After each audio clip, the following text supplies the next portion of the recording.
지금 알파는 트랜잭션 속도가 어떻게 되나요? 목이 타네요? 좀 걸리는데요? 네. 메인넷 기준으로 하면 한 3달 정도. 예. 그러면 이제 본론으로 들어올게요. 오늘 인터뷰의 이제 핵심입니다. 스타크웨어가 그럼 도대체 스타크웨어가 뭔지, 스타크넷은 뭔지, 이게 도대체 어떠한 걸 만들고자 하는 프로젝트인지를 소개해 주시면 너무 감사할 것 같습니다. 네, 스타크웨어는 이제 이스라엘에 베이스를 두고 있는 회사고요. 이더리움 위에서 이더리움의 가장 큰 문제 중 하나로 지적받고 있는 확장성 문제를 해결하려고 하는 회사입니다. 그래서 스타크웨어가 프로덕팅한 제품은 스타크X도 있고요. 스타크X는 이미 이제 프로덕션 한 지가 만 2년 정도가 지났다고 하고, 그리고 스타크넷이 있는데 스타크X는 이제 딱 한 어플리케이션 전용 롤업이라고 생각하시면 편할 것 같고요.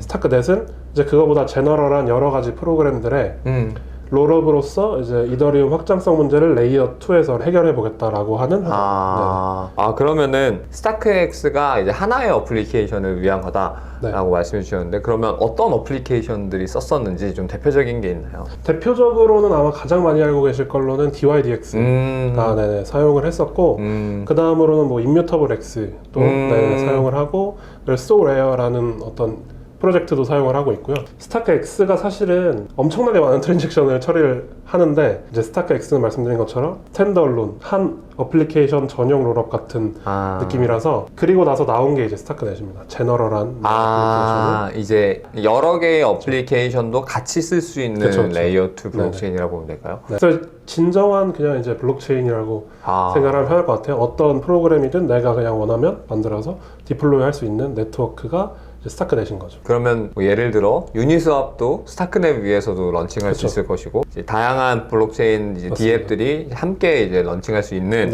그런 이제 레이어 2이고, 말씀하신 것처럼 GK 롤업 기술을 이용해서 이더리움의 이슈를 많이 해결했다.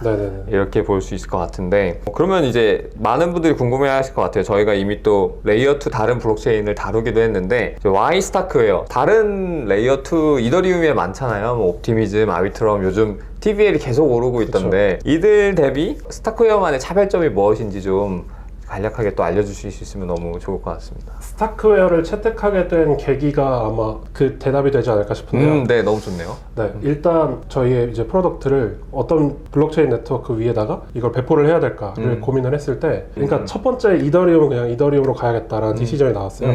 이더리움으로 가고 싶은데 이게 확장성 문제가 너무 뚜렷하다 보니 만약에 너무 많은 트랜잭션들이 발생하면 트랜잭션 코스트가 너무 올라가잖아요. 그런 문제들이 발생하다 보니 이거를 어떻게 해야 될까라고 해서 눈을 돌렸던 게 레이어 2 솔루션들이었거든요. 근데 이제 레이어 2 솔루션으로 간다고 하면 큰 부류로 나눠봤을 때 이제 옵티미스틱 롤업으로 갈 것이냐, 아니면 GK 롤업으로 갈 것이냐, 이 선택의 기로에 서잖아요. 이제 옵티미스틱 롤업은 어떻게 보면 게임 이론 기반인 거고, 그래서 저희는 이제 게임 이론 기반보다는 조금 더 매스매티컬 기반 위에 영지식 롤업으로 갔으면 좋겠다. 이게 게임 이론이라는 게 어찌됐든 대부분 성공하겠으나 실패한 애가 꼭 나오긴 한다라의 그 확률 때문에 가는 거, 이걸 인지하는 거고, 페일리어 확률을. 이 매스 쪽으로 간다라는 건 실패할 확률이 없는, 그냥 처음부터 아예 배제된 정말 매스 어돔션에 맞는 기술로 간다. 말씀해 주신 것처럼 옵티미스틱 롤업으로 가면 이게 당장 아주 잘 사용되고, 이게 말씀드리기가 좀 조심스럽지만 그럴 일 없겠지만, 그러니까 여지는 남겨두는 거잖아요. 남겨두고 있는 거죠. 그러니까 그러고 싶지 않다라는 생각이 들었고, 그래서 이제 GK 롤업으로 그럼 한번 가보자. GK 롤업도 당연히 확률은 있습니다, 수학적으로. 근데 이게 말도 안 되게 낮은 확률이기 때문에, 이번에 스타크웨어 세션에서 스타크웨어의 코파운더인 엘리베이트 세슨이 나와서 이야기했던 바에 따르면 1에 마이너스 10억 승에 마이너스 10억 승에 마이너스 10억 승에 마이너스 100만 승라고 하더라고요. 그러니까 거의 불가능하다 봐야겠다. 없다고 보는 게 맞겠죠. 그래서 GK 롤업을 선택을 했고, 그렇다면 이제 또 나머지 선택이 나왔는데요. GK 롤업에서는 나머지 어떤 네트워크를 사용할 것인가에 대한 선택들이었는데, 이제 실제로 가장 GK 롤업을 그때 당시 선두를 달리고 있던 두 팀이 이제 GK 싱크랑 그리고 스타크넷, 이 두 개였거든요. 스타크웨어. 스타크웨어는 이미 스타크 X를 통해서 꽤 많은 양의 트랜잭션을 그쵸. 처리하고 있는 회사고 그쵸. 그런 점에서 저희는 그럼 스타크웨어가 만든 이미 스타크... 돌아가고 있는 그쵸. 프로덕트들이 있고 그쵸. 그 레이어 위에서. 그렇죠. 그래서 스타크넷으로 가자. 네, 이렇게 과정이 이렇게 진행된 것 같습니다. GK 싱크는 그러면 약간 돌아가고 있는 어플리케이션이 더 적은 건가요? 아니면 거의 없나요? 그때 당시에는 베타였던 걸로 기억해요. 네네. 아직 완전한 네네네. 그런 네네. 프로덕트까지 런칭한 건 아니었고 네네네. 그러면은 막 다른 애들도 있긴 있잖아요. 뭐 폴리곤도 막 헤르메스 그쵸, 만든다 그쵸. 그러고 스크롤도 막 되게 유명하고 이런 쪽은 검토는 안 하셨던 건가요? 이게 시기가 조금 전이었다 보니까 지금이라면 많지만 그때는 좀 선택지가 일단 한정적이었고 그때가 한 1년 정도 시차가 있나요? 1년 전이죠. 1년 전이죠. 네네네. 그리고 리딩 컴퍼니는 그래도 스타크웨어가 아닌가. 네네. 왜냐하면 옛날 GKC부터 뭐 GK 스타크 이론적으로 만드는데 참여했던 게 아까 말씀드렸던 스타크웨어 코파운더 엘리벤 세슨이기도 하고 네, 이게 가장 약간 수학적으로 레벨이 높은 네네네. 그러니까 업그레이드할 그 캐파빌리티가 있는 팀이라고 생각을 했어요. 네네. GK 쪽이 엄청 미래지향적이고 그쵸. 어쨌든 그리고 DYDX라는 프로덕트가 많이 실제도 지금 많이 쓰이고 있고 엄청 탈중앙화 선물 거래소가 이제 제가 봤을 때 TBL이나 거래량이나 1위로 알고 있거든요. 네, 거의 압도적으로 그쵸. 이더리움 생태계 위에서 차지하고 있는 그런 상황이었는데 어쨌든 그런 잘 돌아가고 있는 어플리케이션을 이미 소화하고 있는 레이어 2였으니 그 당시 플랫폼이었으니 여기를 선택했다라는 거는 정말 다행이 되고 또 이쪽이 지향하는 것 자체는 실패 확률을 조금이라도 갖고 있는 것보다는 거의 없는 쪽이 매스 쪽을 그쵸. 대하는 부분에 맞았다라는 부분인 것 같네요. 답변 너무 감사드립니다. 그러면은 그때 티켓팅 하셨을 때 클레이튼 쓰시고 나서 스타크 X로 쓸 생각은 안 했나요? 그것도 궁금하네요. 스타크 X로 쓸 생각을 했는데요. 실제로 이제 스타크웨어 팀이랑 이런저런 얘기까지 했었으나 스타크 X의 비용이 만만치 않아서 이들은 또 공짜로 쓰기는 안 해주지고 공짜로 쓰게 해줄 줄 알았어요. 왜냐면 이야기가 싸스군요. 이게 쌌습니다. 이게 되게 웃긴 게 뭐 한국말로 하니까 나가도 되겠죠? 이게 엘리벤 세슨이 작년 이드 서울 때 한국을 방문했었거든요. 그래서 저희가 그때 미덥을 개최했어요. 그 이제 스타크넷 미덥 개최해가지고 그때 이제 엘리벤 세슨도 스피커로 오고 저도 스피커로 참여했었고 토폴로지의 길티교자라는 스타크넷 생태계에선 꽤나 웰노운인 개발자도 오고 해가지고 그때 당시 컨퍼런스에 한 150명 정도 와주셨다고 하더라고요. 그리고 엘리벤 세슨이 그걸 되게 감명 깊게 봐서 저희랑 뭐 따로 미팅도 몇 개 하고 저한테 이거 해보자 저거 해보자 이런 얘기를 했었어요. 그러면서 저희가 티켓 비즈니스 한다고 하니까 스타크 X를 고려해보는 게 어떻겠냐. 너무 좋다. 저희는 당연히 이렇게 얘기가 됐으니까 그러면 이건 없겠구나 그랬는데 우리가 또 보내줄 테니까 고려해줘. 그래서 받아보니까 비용이 좀 사용량에 비례하나요? 아니면 그냥 월간 서브스크립션? 월간 서브스크립션이고 사용량은 고려하지 않고요. 꽤 비쌌던 걸로 기억을 해요. 그래서 저희가 이건 좀 근데 지금 스타크 X를 쓰고 있는 많은 정말 D앱 프로덕트들은 실제 그 비용을 청구하고 쓰고 있는 거잖아요. 하겠죠. 이뮤터블 X도 그랬고 뭐 정말 초기의 유저 어둠션을 위해서 무료로 배포한 곳도 몇 있겠지만 공개는 안 할 거고 그건 모르는 일이고 하지만 대부분의 프로덕트들은 쓰고 있는 것이다. 스타크넷은 없습니다. 없겠죠. 없습니다. 스타크넷은 지금 나왔나요? 스타크넷을 실제 이제 어플리케이션이 올라올 수 있게 이제 오픈이 그게 돼야 여기서도 그걸 쓰실 거 아니에요. 맞습니다. 나중에. 매우 좋은 질문이신데. 스타크넷이 아직 알파 버전입니다. 베타가 아니에요. 여기는 많이 느리군요. 제가 알파라길래 베타 다음에 알파였나? 알파 다음 베타더라고요. 상당히 느리다고 볼 수 있어요.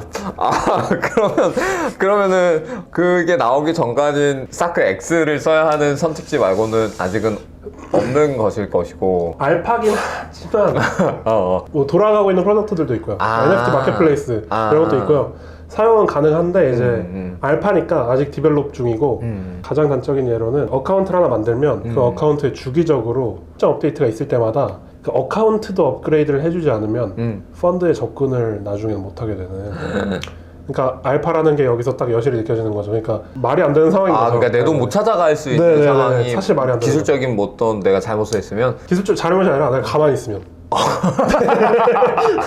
그러니까 사실 말이 안 돼요. 그러네요. 네, 이게 말이 안 좀 돼요. 함정 파는 것 같기도 하고. 아직까지는 매우 좀 조심스럽게.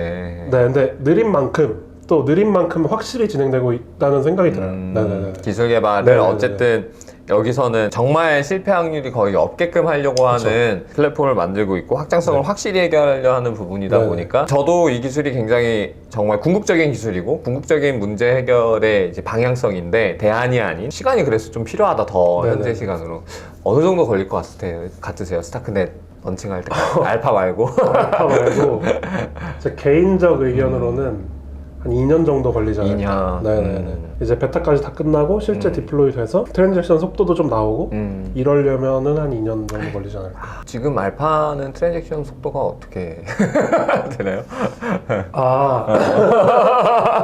목이 타네요? 내가 네. NFT 티켓을 이 스타크넷 알파에 올라와 있는 네. 요 도어랩스의 DM을 통해서 살라 해.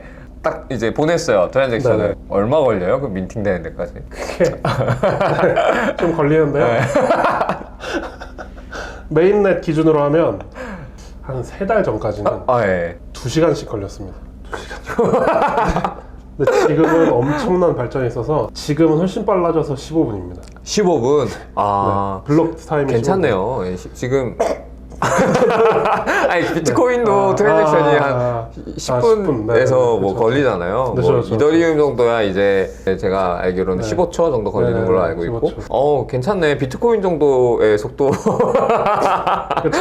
알파니까. 그렇죠. 알파니까. 스타크넷에서도 이거 관련해서 얘기를 참 많이 하는데 네.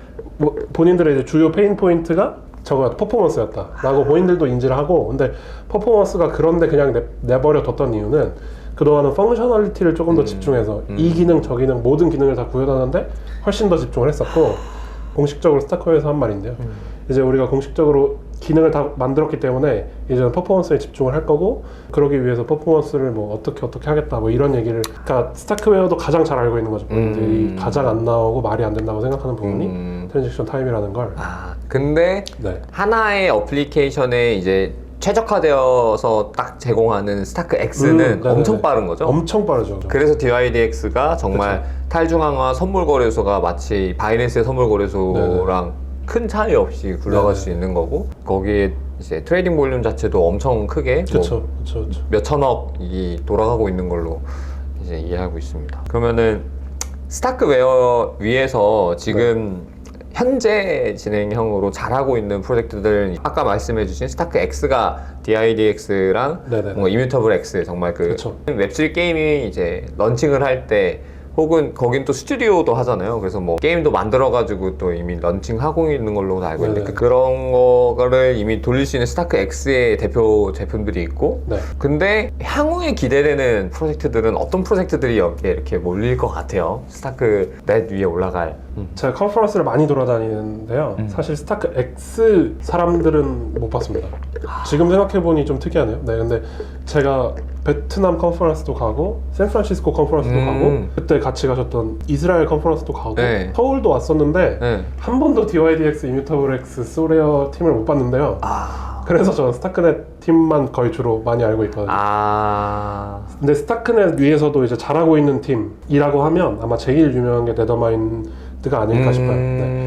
네더마인드는 정말 여러 가지 프로덕트들이 있고 프로젝트를 하는데, 워프라고 솔리디티로 만들어진 컨트랙트를 스타크넷 전용 개발 언어인 카이로로 변환해주는 그런 걸 만든 팀도 있고, 그걸로 실제로 얼마 전에 아까 말씀해 주셨던 유니스왑을 그 워프라는 프로그램 통해 가지고 바꿔가지고 유니스타크라고 해가지고. 그게 그거군요? 네네네. 그 네더마인의 워프 팀에서 번역기를 만들어준 거죠. 솔리디티 프로그램을 카이로로 번역해주는 그런 걸로 유니스타크도 런칭한 적이 있고, 뭐 여러 가지 있지만 블록 익스플로러, 보이저도 있고 여러 가지 그런 프로덕트들도 있고. 근데 이제 사실 제가 가장 말하고 싶었던 팀은 토폴로지라는 팀이 있는데, 토폴로지라는 팀은 제가 왜 굳이 말을 하고 싶었냐면 이 팀이 좀 이상해요. 왜 이걸 만들지? 라는 생각이 드는 걸 만들더라고요. 예를 들어 여러 가지 프로덕트가 있었는데 요즘에 하고 있는 건 무무라는 게임을 개발을 했어요. 네. 근데 게임이라기에는 조금 재미도 없고 네. 그리고 약간 좀 마니악하고 무슨 게임? 이게 이제 이거 설명이 10분인데 네. 시작점이 있고 엔드포인트가 있어요. 그래서 시작점에서부터 엔드포인트까지 어떻게 길을 만들어가지고 어떤 걸 배송하는 게 목적인데요. 어떤 거라고 말씀드린 이유가 맨 처음에 이제 뭐 나무가 여기서 시작점에서 생성이 돼요. 그럼 이제 이 나무를 어떤 경로로 가져가서 불로 바꾸고 불을 또 어떤 경로로 가져가서 나무와 뭐 다른 것들로 바꾸고 어떻게 그런 식으로 이렇게 콤비네이션을 해서 도착 지점에 최종적으로 뭐 예를 들면 별을 가져가는 게 목표다. 그러면 이제 그 별을 가져갈 수 있도록 그 패스들을 다 짜는 거예요.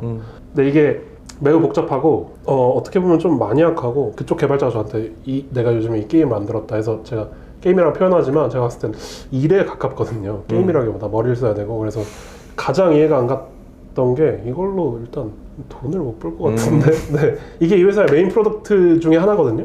토폴로지에? 네, 토폴로지에. 근데 지금 하고 있는 무무라는 프로젝트에 거의 지금 다 퍼포먼스를 할당하고 있는 것 같은데 이거는 돈도 안 될 것 같고 그러면 왜? 그래서 이제 왜 만들었냐 이걸 그랬더니 그렇게 얘기하더라고요. 코파운더 분이셨습니다. 제가 직접 말씀하신 분이 코어 데브고 코파운더니까 자기가 생각했을 때 블록체인에 너무 좀 좋은 프로젝트들이 많은데 조금 더 근본적이고 좀 넓게 생각해서 인프라스트럭처 레벨에서 어떻게 하면 조금 더 그 향상을 가져올 수 있을지에 대한 고민을 하는 팀들이 그렇게 많지 않은 것 같았다. 그래서 우리가 좀 약간 이런 걸 만들려고 하고 자기가 만든 무무는 이게 약간 되게 머리를 써야 되는 프로젝트라고 말씀을 드렸잖아요. 그래서 여기서 이제 고 스코어를 딴 개발자들을 하이어링할 계획이신 것 같아요. 정확한 계획은 제가 잘 모르지만 그러니까 하이어 스코어를 딴 개발자들을 눈여겨보고 있다. 뭐 이런 식으로 얘기를 하더라고요.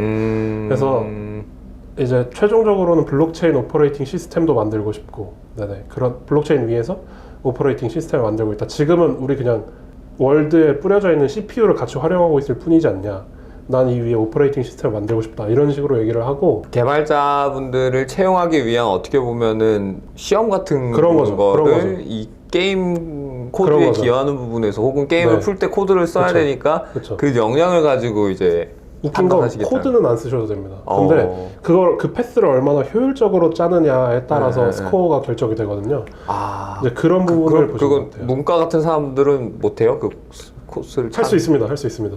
근데 이제 머리가 좀 많이 아플 뿐이죠. 이과도 마찬가지지만 머리가 매우 아프고. 네. 그래서 그걸 가지고 실제 개발에도 진짜 이게 비례해서 상관관계가 있다라고 보시는 거예요? 개발자 역량에서? 제가 이걸 들었을 때 무슨 생각이 들었냐면 혹시 이미테이션 게임 영화 보셨나요? 봤죠. 이미테이션 게임의 맨 처음에 튜링 역할 맡으신 검열치가 아무 해독할 사람 뽑을 때 크로스워드 퍼즐로 뽑잖아요.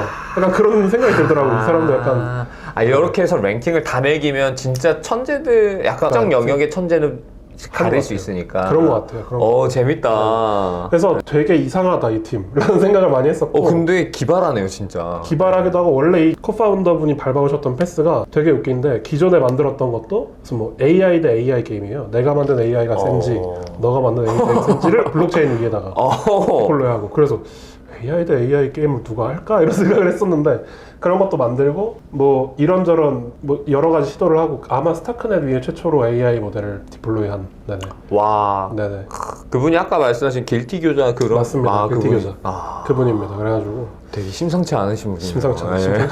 외국인이세요? 아마 타이완 분이시고 하버드에서 컴퓨터 사이언스를 전공하시고 네네네. 범상치 않은 이유가 있었네요. 아무튼 기대되는 프로젝트는 이제 토폴로지의 무무 그런 약간 어떻게 보면 개발자분들을 채용하기 전에 약간 참고할 수 있는 이제 스코어링을 돕는 게임이고 저는 좀 이제 약간 섹터식으로 생각을 했을 때 이렇게 좀 질문을 바꿔볼게요.